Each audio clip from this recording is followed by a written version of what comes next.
Welcome to Bloodbath and Beyond. Today we review Halloween 5, The Revenge of Michael Myers. Michael lives, and this time, they're ready.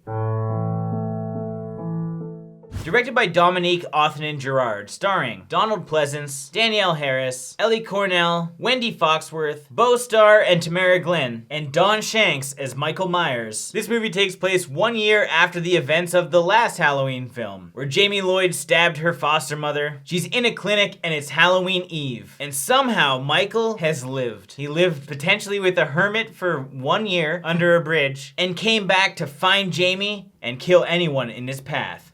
Before we get into things, this is a fairly old movie, and we may talk about some spoilery aspects of it. So what do we like? I felt as though they did a better job with Michael hiding and creeping and showing him at a distance as he's stalking his prey. And then we have the showdown, which is kind of the format I like with my Halloween movies. Somebody must have approached them and said, hey, we need to go back to the OG, rewatch the source material, kind of mimic some of these scenes. They're running through the laundry, over the shoulder shots of Michael in bushes. I also liked his mask more than the fourth one. This one had like a weathered look to it, and at times, sure, it looks goofy as all fuck. He kind of looks like a bird. It looks like he's been like running at a very fast speed and his hair's gone back. But other times when they start using the shadows and they're playing with the depth, he does look creepy. I was happy that there were some on-screen kills in this one. It's always nice when they can go out there and you have those tropes where like two teens are having like sex in the barn. You know they're gonna die, and that's kind of what you look forward to in a film like this. So I'm glad they threw those little tidbits in there for us. Despite those teens making a terrible decision by having sex on hay bales. But they did make the right decision. They brought a condom. Oh, I thought you meant cuddle the cute kittens. Barn cats are creepy and they often only have one eye. But god damn it, did you see that little guy? I like the mole man,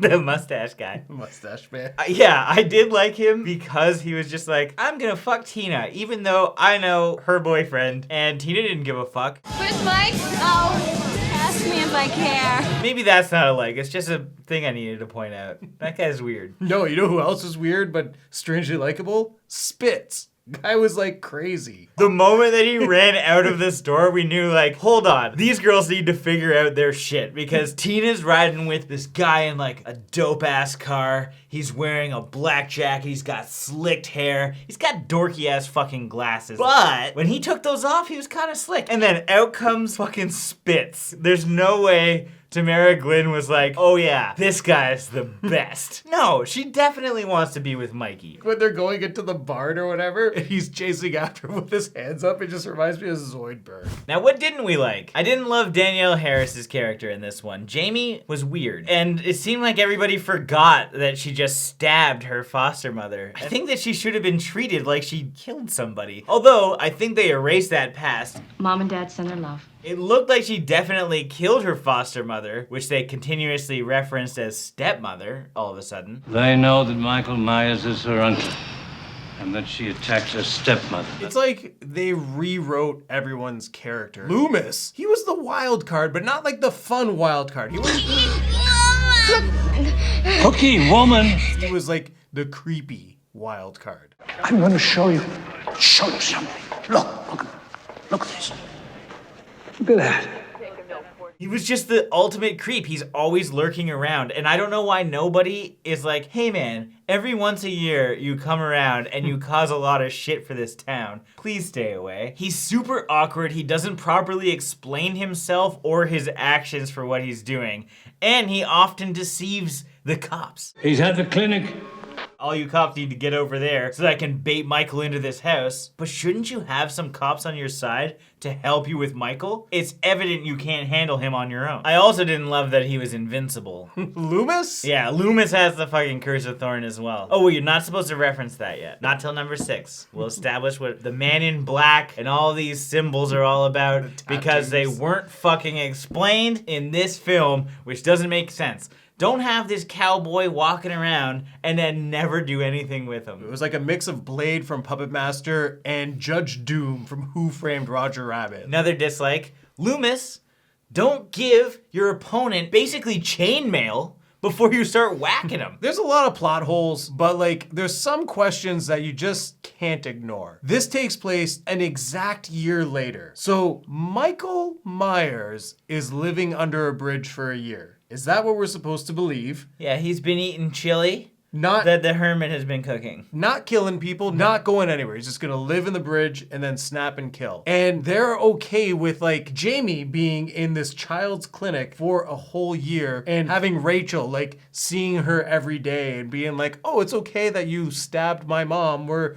still like sisters. And Tina, out of nowhere, who is Tina? What is the relation and why does she care about her so much? She's just a friend of Rachel's that for some reason Jamie loves like a sister, and Rachel is basically out of the picture for this movie. This really felt like it was a scheduling conflict with the actors. Oh shit, Rachel's not available. So we need some other figure to just kind of hang out with Jamie the whole time. I also didn't love that Jamie didn't talk. She was like almost a mute, but not quite. She could do like sign language and stuff, which I don't know how she learned in 1 year. And I think it really took away from her character because I think the big reveal was supposed to really like hit you in the feels, and it didn't matter. All it took was a gift from a pirate to gain her speech back. There's another character who just really doesn't make sense. Like you want to throw a little kid in here to like try and pull on the heartstrings. You got little Billy. I mean, every kid was named Billy in the late 80s, I guess. But like, I didn't care for Billy. He was Jamie's love interest, which is odd to say at that age. Everyone needs a love interest in every single movie. Who was Loomis's love interest? Loomis is in love with the chase. Or maybe he's got eyes for the old woman at the farmhouse. Why was he at the Myers house when he should have been at the farmhouse? He could have been dancing up a storm with Tina. Tina was taking everyone on. He could have just said that, like, I'm just dressed like an old guy. A burnt old guy.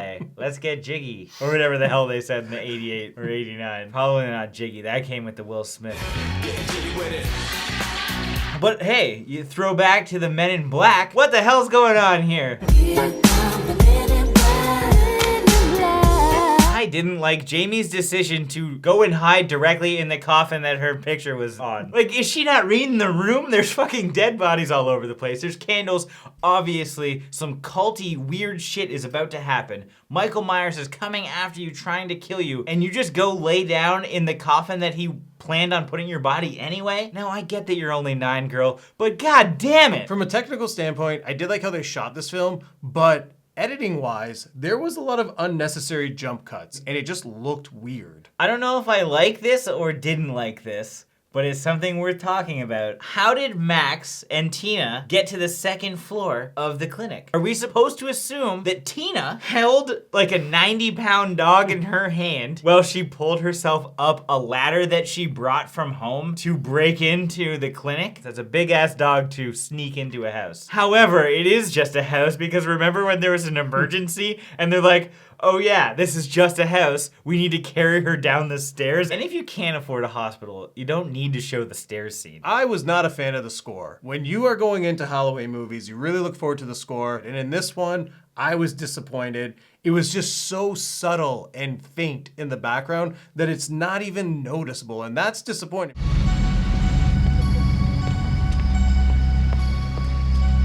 I think they thought they were being funny with the idiot cops, and that joke fell flat. When we first see them, you can hear that comedic music in the background, and it didn't need to be there. Like the first time that any comedic music has been played in the franchise is for these guys? They may as well played that shit when Loomis was dicking around, creeping on people, grabbing people, and just showing up because he was a fucking clown. Now it's time for our final thoughts and ratings. I feel this movie is one of the weakest in the franchise. I didn't really like Jamie. I didn't like Loomis. I thought he was weird as hell. The cowboy didn't make any sense. And just the whole concept, like, was weird because Jamie was so attached to Tina when in reality, her strong bond is with Rachel, who is out of the picture most of the movie. When it came to Michael Myers, I thought it was cool that he used more weapons. However, none of the deaths were really that cool, and I wanted to see more of our little devil, honestly. There's some cool scenes that look great, but most of those were ripped directly from the first film, and there wasn't a lot to be offered here. There's a lot to nitpick on, and there's a lot of plot holes, and I didn't really love it. So I'm gonna give this